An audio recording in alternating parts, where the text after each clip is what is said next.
Madam Governor, captains of industry, ladies and gentlemen, good morning. I said good morning. I know it's rainy, it's a bit cold, but I think we also do have a fine morning. First and foremost, I take this opportunity to appreciate each and every one of you for joining us this morning, especially our friends, investors from NextGen and the ecosystem around here in Athi River, to welcome the latest entrant into this space, NextGen. Welcome. Your investment is significant and takes Kenya a step closer to the EPZ program of expanded growth and expanded exports. Let me say that within a very short time, NextGen has invested $2 million in this facility, the NextGen Packaging EPZ 19th operation globally, and signals the catalytic role of the EPZ program in driving Kenya's emergence as an attractive investment destination. It is noteworthy that the textile and apparel sector, NextGen Packaging EPZ's chosen area of investment, is now the dominant component of our EPZs, which presently hosts 39 apparel companies with a total capital investment of 25 billion Kenya shillings. Further, in the ranks of Kenyan exporters of various finished products to the United States, textile and apparel sector companies in our EPZs make up 29 out of 51 companies, employing nearly 60,000 people. Not only has NextGen Packaging EPZ entered a market with demonstrable present and potential returns, it has done so by taking advantage of the highly impressive, investor-friendly package of fiscal, infrastructural, and regulatory incentives to enter a highly promising economic sector. It is important to note that Kenya is a highly dynamic economy characterized by strong, diversified, and well-developed institutions in both public and private sector. It is also a global and Pan-African hub for banking, insurance, and services sectors, as well as a rising fintech and digital technology innovation hub. Owing to our advantageous geographical situation and extensive infrastructure, we are the gateway into the Eastern and Central Africa region, as well as the continent, making Nairobi the ideal headquarters of many dominant global public and private sector organizations intending to establish a broader continental footprint and presence. Our youthful population is well educated, tech-savvy, and highly skilled, and our people are renowned for their motivation, drive, innovation, and entrepreneurship. You will find, my brother, NextGen CEO, that the young people that I saw in your workshop and in your enterprise are a cut above many. They are trained appropriately.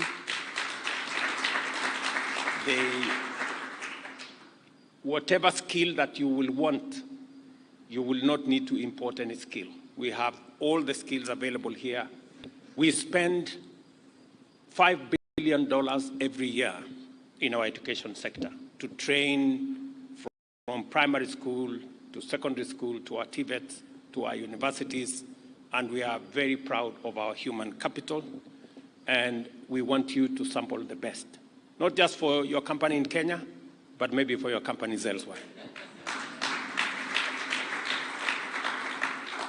Kenya's infrastructure is fairly well developed with a seamless network at the port and harbor, air, road, and rail transport system covering the entire country. Our information and communication technology infrastructure is also highly developed and complemented by high mobile penetration and internet broadband connectivity. In fact, I did say in a meeting we were in yesterday that we are extending broadband connectivity to 100,000 institutions across Kenya. That will enhance connectivity. It will bring more people into the ecosystem, enhance commerce, and expand opportunities for Kenyans, both locally and globally. Our country is also endowed with an abundant renewable energy potential, which makes 93% of our national grid green, with geothermal power constituting the greater portion of it. This morning, I just approved the final purchase of 5,000 acres of land in our Naivasha industrial zone that will provide another opportunity, apart from what the chair said here, in Sagana, in Murang'a, in Nakuru, in Eldoret, and in Busia. We now have an additional 5,000 acres in Naivasha, again, to present opportunity to investors, to industrialists, to entrepreneurs, not only to benefit from our green energy potential, but also all the other incentives, including a connected rail system to Naivasha. We are proud of our democratic credentials as a country as well. The rule of law, and with a judicial system that possesses both decisional authority, independence, and efficacy. And our institutions safeguard and promote free enterprise and market efficiency. Our regulatory system, therefore, is defined by an institutional and policy framework underpinned by governance excellence. And we continue to refine our systems to make sure that they are fit for purpose and they encourage investors to invest in our country. Under the bottom-up economic transformation agenda, the government is taking deliberate measures to accelerate productivity, reduce poverty, increase wealth, and enhance the overall welfare of all Kenyans by directing investment to key value chains under our 5 strategic pillars in order to catalyze inclusive radical growth. Both agriculture and manufacturing are fundamental to our bottom-up economic transformation agenda, and the textile and apparel sector, which consumes cotton, is an integral part of it. To announce 2 things in this very important occasion. Number one, I know many apparel manufacturers in our ecosystem around EPZ have told us that they would value if they could get additional supply of local fabric in their EPZ manufacturing capabilities. Let me announce to you that in 2023, we had 8,000 acres under cotton production. We increased that last year to 44,000 acres. This year, we are taking it to 103, 104,000 acres, maybe 120 if we get the next supply of our cotton seed. And next year, we intend to have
150,000 and 200,000 people indirectly. Under Better and Ogolla, we can look ahead with confidence and expect rail industry. I am delighted to announce that the United States, through USAID, is partnering with Kenya to create jobs, increase trade, and strengthen our entire textile and apparel sector, and we are truly grateful to USAID. With additional support from Prosper Africa, and I'm very delighted that the team leader of Prosper Africa is in our midst, USAID has therefore invested another $11 million in grants in the following areas. First, the investment is aimed at expanding the promising Kenyan fashion brands like Vivo, and I saw them here, Equator and Ubuntu. Secondly, the investment is extended to grow Kenya's apparel manufacturing base in conjunction with companies like Hela, Mars, Best, Atraco, Royal, Simba, UAL, and Mega. And all of them, I saw them exhibiting here. Finally, the investment is aimed at bringing a new vertical capability to Kenya's textile and apparel subsector with the entry of companies like Koniho and NextGen into the manufacturing of elastics and labeling. As was said earlier, it will make our turnaround in production much more efficient, faster, and cost-effective. These companies have committed to match this investment with their own investments, amounting to 77 million in total, or Kenya shillings 10 billion in the short term. This combined effort will be expected to generate an additional $330 million in apparel exports and create another 20,000 jobs by the end of next year.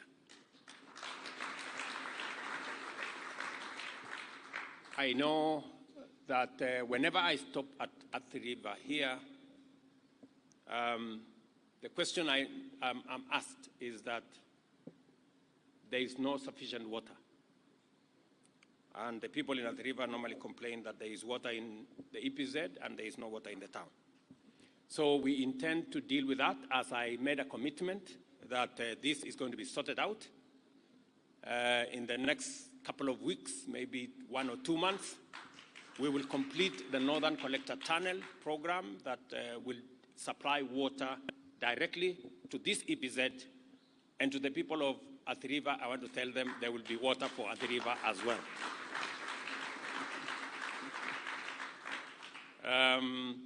This partnership embodies the future of Kenya, a future built on solid investment with skilled labor, efficient technology, quality manufacturing, and strong linkages with global markets.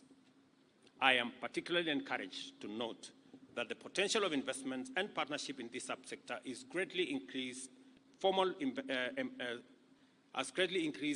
sector employment opportunities for women and youth, with the sector poised to create up to 1 million jobs over the next decade. This inclusive impact will be transformative.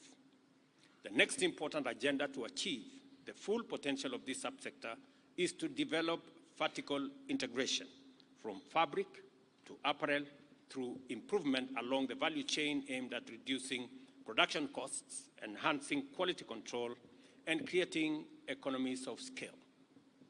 Fabric production is therefore going to be critical in giving apparels made in Kenya a competitive advantage. And I have said what we are doing to make sure that that becomes the case. This means that there is increased opportunity for the visionary investor to take advantage of this opportunity, as well as our favorable overall investment environment to construct a fabric mill in one of our counties. Such an investment would be particularly opportune, given that 40,000 farmers are already farming cotton and producing between 20,000 and 40,000 bales annually. I am announcing an investment opportunity, so those people who have ears, they better listen. This has the potential to increase not just the number of farmers, but acreage under production to achieve at least 260,000 bales annually. And you not only have a ready market in our EPZ ecosystem, but you also have a very efficient farming community to support. Our projections for the growth of the textile and apparel sector, based on the current potential and investment growth, is that a compound annual growth of 20% is feasible, which would produce over $1 billion in exports and create 200,000 more jobs by 2027.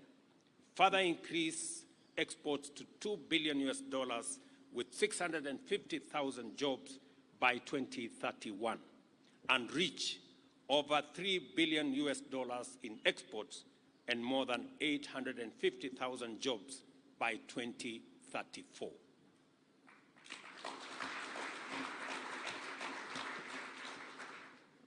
I want the leaders who are here to keep track of the numbers. The numbers are very important. In other words, the conditions exist for Kenya's textile and apparel subsector to drive rapid growth in investment, manufacturing, employment, exports, and technology competitiveness. This is the context in which we appreciate the entry of next-gen packaging EPZ into our textile and apparel subsector, because of the future we think should be our target as we go into the next stage. Welcome to Kenya, a land of opportunity and nation going places. Welcome to the future, a future of transformation and inclusive growth, and I wish you all success in everything that you do. The next-gen packaging EPZ factory in Athi River is now officially commissioned. Thank you very much. God bless you and God bless Kenya. Asante sana. If we can have one photo opportunity. If I may now call on the CEO Next Gen, the U.S. Ambassador, Governor Machakos, CS Trade and